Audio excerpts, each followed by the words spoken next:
इचलकरंजी शहरासाठी एक महत्त्वाचा आणि गौरवाचा क्षण आहे। आयजीएम रुग्णालयात नर्सिंग कॉलेज सुरू करण्यास आता वैद्यकीय शिक्षण विभाग आणि आरोग्य विभागाकडून अंतिम मंजुरी देण्यात आली आहे। 1 जून पासून सुरू होणाऱ्या या कॉलेजमध्ये पहिल्या टप्प्यात 30 मुली आणि 10 मुलांचा प्रवेश निश्चित झालाय। आरोग्य मंत्री प्रकाश आंबेडकर यांच्या आदेशानंतरच आता मंजुरीचा मार्ग मोकळा झालाय। यामागे आमदार राहुल आवाडे यांचा सातत्यपूर्ण पाठपुरावा व दूरदृष्टीचा मोठा वाटा आहे।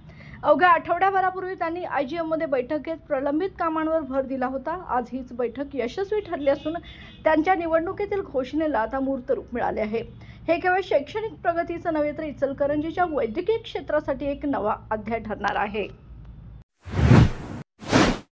बाळ, फ्रीजमधून श्रीखंड काढ ना। आम्ही पूर्वी घरीच बनवायचो श्रीखंड, त्याची चवच वेगळी होती। आता काय सगळं रेडीमेड। आजी, हे श्रीखंड खाऊन बघ। आज तुझ्या आईनं घरीच बनवलं की काय?